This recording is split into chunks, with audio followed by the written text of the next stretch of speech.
चलिए अब आपको लिए चलते हैं लद्दाख, और लद्दाख में आपको दिखा देते हैं जो सड़क है वो नहीं बनी है, और सोशल एक्टिविस्ट ने आज एक ज्ञापन जो है वो गवर्नर को सौंपा है। गवर्नर से बातचीत हुई है, क्या कुछ पूरी बातचीत है मोहम्मद इसाक हमें ग्राउंड जीरो से बता रहे हैं, देखिए।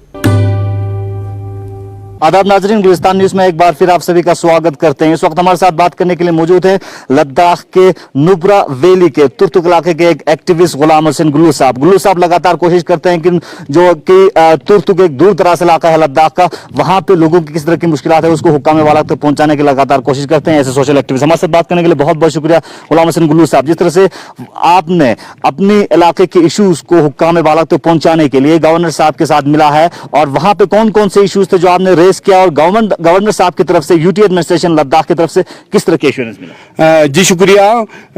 मैं और हमारी ex executive councillor Mohammad Khan Sahab और हमारे ex councillor Ghulam Mohammad Chatapa Sahab recently हमें गवर्नर साहब से मिलने का हमें मौका मिला।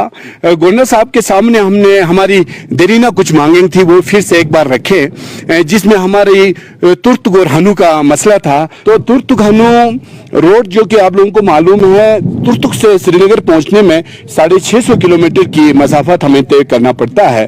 तो अगर तुर्तुक हनु रोड बनता है तो तकरीबन ये कम होके 350-400 किलोमीटर पे हम श्रीनगर पहुंच सकते हैं। ये स्ट्रेटेजिकली भी एक बड़ा इंपॉर्टेंट रोड बन सकता है। दूसरी इशू हमारा जो है ये ALC का था, एक्चुअल लेन ऑफ कंट्रोल करके एक सर्टिफिकेट होता है जिसके लिए गवर्नमेंट ऑफ इंडिया ने रिजर्वेशन रखी है 4%।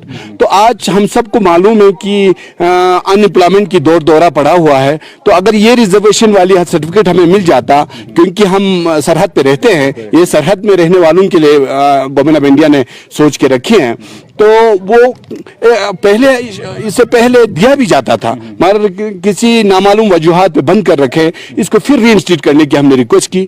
गवर्नर साहब ने अच्छे से इस बात को सुना। तो अगर रिजर्वेशन मिल जाती तो हम, क्योंकि हम रूरल एरिया से होने की वजह से हम शहरियों के साथ compete भी नहीं कर पाते, तो अगर ये रिजर्वेशन मिल जाए तो शायद जी। तो तीसरी हमारी सबसे बड़ी चीज जो है डिग्री कॉलेज का मसला था, जो कि पिछले जब हम स्टेट में थे, जम्मू कश्मीर स्टेट में, उस वक्त तब की गवर्नमेंट ने एक डिग्री कॉलेज तुर्तुक के लिए सैंक्शन किया था, मगर वो किसी नामालूम वजूहात पे इम्प्लीमेंट नहीं हुआ। वो एक बार फिर से हम लोगों ने उनको उठाया और बड़ी पेशन हेयरिंग दी। जैसे कि आपको मालूम है तुर्तुक इलाका जो है एक डेंस पॉपुलेटेड एरिया है, बच्चों की तादाद भी काफी है।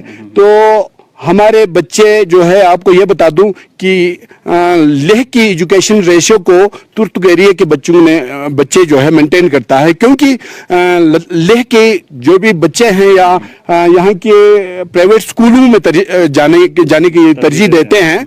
हमारे बच्चे गुर्बत की वजह से गवर्नमेंट स्कूलों में जाते हैं, गवर्नमेंट स्कूलों को आबाद रखते हैं। तो गवर्नर साहब ने बड़ी पेशन हेयरिंग दी, हमारे साथ यकीन दिलाया हमें। तो आपने देखा कि मोहम्मद इसाक की किस तरह से सोशल एक्टिविस्ट के साथ बातचीत हुई है। उन्होंने बताया कि गवर्नर के साथ वो मिले हैं, उन्होंने आश्वासन जरूर दिया है। जो सड़क है वो खस्ता हाल में और काफी समय से पुरानी उनकी ये डिमांड थी, अभी तक इसे पूरा नहीं किया गया। यानी वो चाहते हैं कि अब जम्मू कश्मीर की यूटी अलग है और लद्दाख की यूटी अलग है, लेकिन अब लद्दाख का जो विकास है वो होना चाहिए और जमीनी सतह पर दिखना चाहिए।